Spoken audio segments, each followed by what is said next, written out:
child suicide. And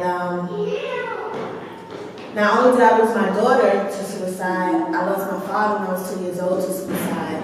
So suicide to me is something that's really close to my heart and something I want to help to prevent and to help the stigma, because we all need help. We all need to talk about it. And sometimes when we hold our stuff in and we're not talking about it, that's when we feel like we have to just end it, and it's not right. It's easy, we have 2 videos today. We're going to discuss mental health and the guide for African Americans and the families, even though we are in the El Barrio Spanish Harlem community. So we want to also, because we have Afro-Latinas as well, so we want to bridge that gap with Blacks and Hispanics as well. Anxiety can be a normal reaction to fear or stress. When it gets out of proportion to the situation, however, it can become the form of mental illness called an anxiety disorder. So, you ready for the panel? The panelists can come up. Perry, Mike, Dr. Shapiro, thank you guys for coming. I've been working across the street at Union Settlement at Johnson Counseling for 9 years. I work up at Wadekan on 123rd and 3rd, and so I've been in our hood for a long time. I grew up around here as well, like 10 blocks away. And I really feel like this discussion that Princess has opened up to our community is like so urgent. Yes. You know, it's like huge. And those of us that are over 30, you know, like the world is like completely different. And these contagions of suicide and sadness and hurt in our children, adolescents, and adults are like wildfire now. And we need to do something about it. So, you know, and this is this community, it's like talking about mental illness, talking about depression, talking about that. It's like really difficult. You know, people are even afraid to go into the mental health clinics, you know, over at Johnson, because if someone sees you even walking in the door, it's like, and you know, but we need to change this conversation. We need to change it, otherwise we're going to lose more young lives and adult lives. Actually, suicide in the geriatric and the senior population is pretty high too. We're here in New York, but I feel like that this is a great step going forward to change the world. You know what I'm saying? So it starts within your own community that you lay your head down in, and eventually it gets to the world. You know, so I was doing like 4.5 years in the Navy. So PTSD is a little bit, but it don't get fixed until you get out of the Navy. That's what I'm saying, because it's work, but work is running through the ground, and you start to have money problems, you start to have family problems, you start to have other problems that you can't control because you just got this one trained mind to work. You know what I mean? So it's like, I feel like you should go get help so you can kind of distract your mind from working so much, because it leads to doing other things. But PTSD I found out PTSD it's just not for military. It's trauma throughout your whole life. That's what I'm saying, because you know, I don't have PTSD because I went into the military. But when you was raised up 8 years old, your mom was on drugs, you know, and you have to live with your aunt, your uncle, and everything else, that's a form of trauma. You know, so when I did my whole plan with the VA and got out, it was to a fact that I was really had so much trauma due to how I was raised, and not knowing that's a sign of PTSD too. From the community, and that's what I think is very important. Our solutions don't need to come from anywhere. We are the ones that are facing the problems. Yes, there needs to be assistance from outside, but we need to be the ones that are dictating how that solution is very specific for us. So I really appreciate that. And the second point is just how trauma is affecting us each and every single day. There is trauma around us each and every day, just from the way we live our lives in the morning. When we wake up in the morning, we have to hustle, get the kids out, go take care of a family member that whatever may be wrong with them. There's constant trauma. So there's a need for us to be addressing it. And we can't just keep on sweeping it under the rug. So I appreciate that, brother. I lost my 7-year-old daughter in March 21st. It was a tragic accident. I suffered from depression. I wanted to go suicidal, and I found out on the therapy that I had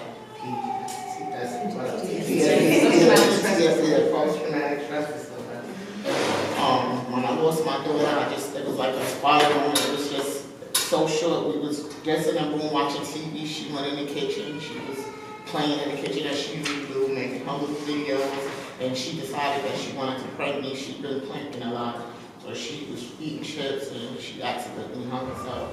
The cops came to my house. Me and the 114 precinct, we had a lot of history growing up. We didn't like that precinct, so it was like really like I was one of the defensive, and I had to realize that they had to do their job to make sure there was no foul play, nothing. So at the end of that, we ended up getting together. They even closed down Jamaica Avenue for me. And like, you know, all the cars parked for her funeral. She had over like 3,000 people at her funeral. Educators came and talked everybody about my daughter. They even wanted to follow up. Her personality was always so big. Then going, like, as all this was going on, I'm at the hospital. Now the media's involved. The counselor there, they're telling me like, oh, we have to do a password. We can't let people come up because the media is trying to get up here. They made up this big story in the media. They made their own story. They twisted things around. That's when I knew I said, news is really fake news.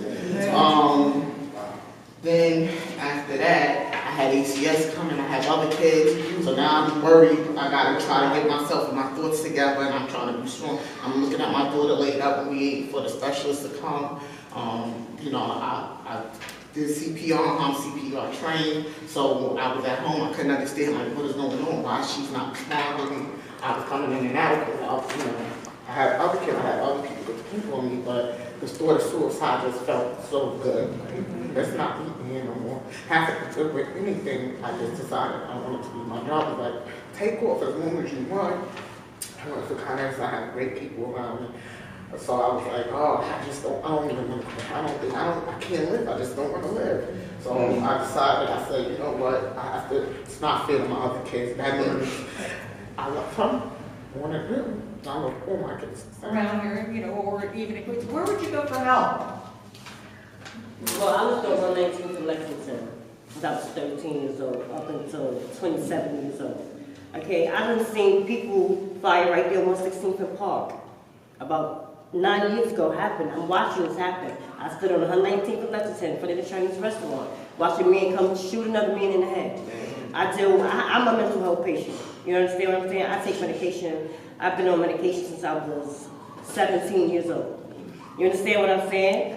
My diagnosis is schizo and borderline personalities. So me doing this right now makes me feel good because usually I'm jittery, I'm going, I can't sit still. I think everybody is against me. I lost my mother, my sister, and my dad. All while I was incarcerated for 5 years. I still have yet to grieve that yet. My son was molested about 2 years ago, a year ago, my 16-year-old son was molested by his father's friend. So I've been dealing with that. My 2-year-old now has been diagnosed with autism.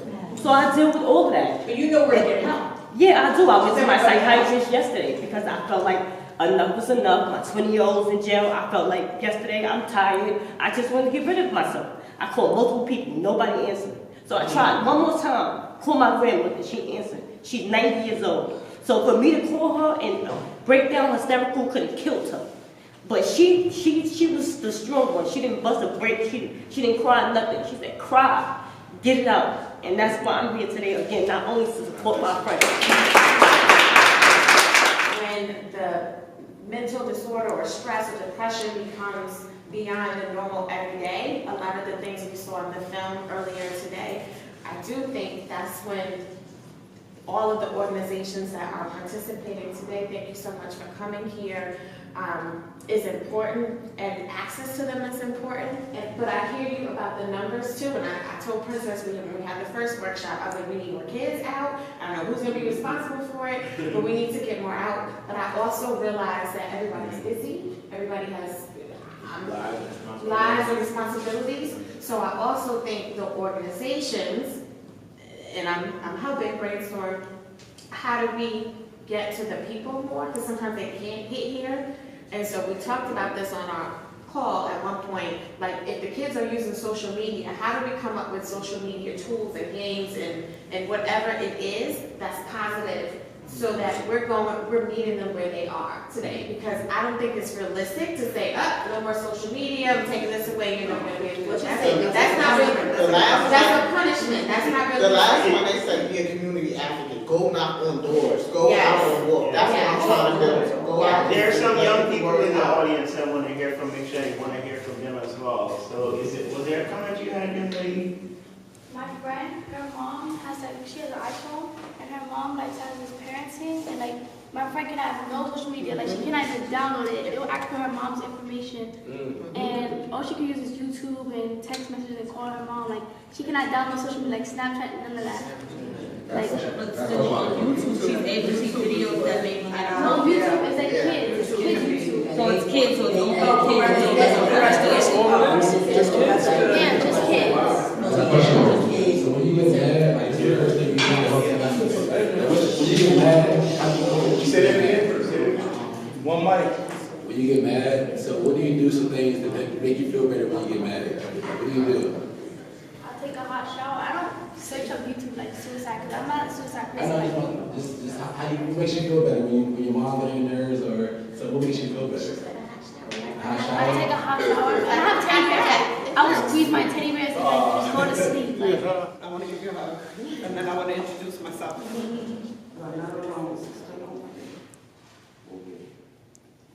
And that's real talk, okay? So,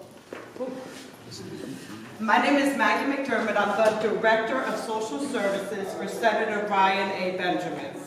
I am from East Harlem. I live here. I work 2 jobs here. And I love my East Harlem like nothing else in this world. This has been an ongoing problem here.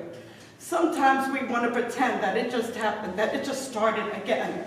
But this has been going on since I was a child. When I was coming up, 4 people I knew either completed suicide or attempted to commit suicide unsuccessfully. A 5th person, my sister, attempted to commit suicide several times. We need to listen. We need to listen and hear. You can listen without hearing. You can ask a person, how are you? When they respond, are you really listening to how they are? Because they're telling you, if they can't look at you, if they can't speak to you accordingly, if they can't respond at all, those are signs that they're in pain. If we refuse to see the pain, we can't work through the pain to get to the love. It's as simple as that. You know, I don't want to preach to the choir, but I am in this industry. I work for the senator. I also work at Odyssey House as the coordinator of outreach services, so it's very, very real to me. I took the first aid mental health training. It is awesome. I took it right here with Councilwoman Ayala. It is an awesome, awesome course.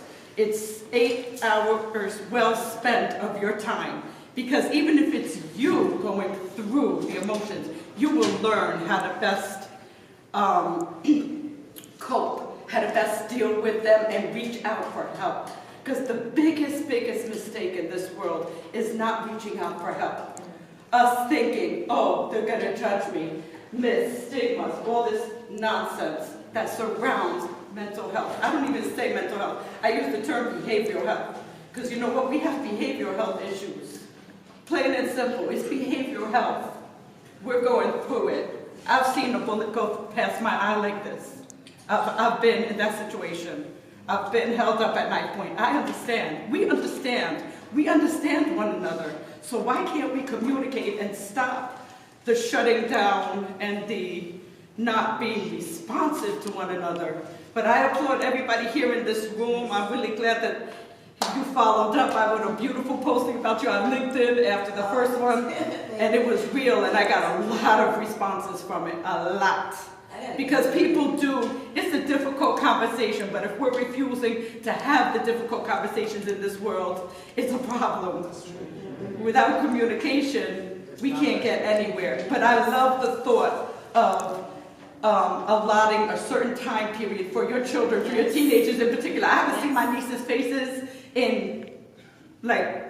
they're in their 20s now, but I don't even remember the last time I saw their faces because they're always with the devices. You know, That's not good. That's not good. And then when they go out into the real world, honestly, they don't know how to properly communicate. It's a problem. It's a problem.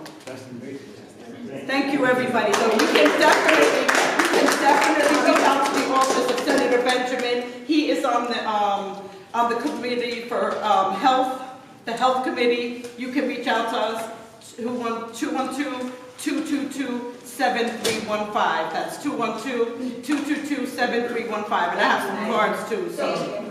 Thank you.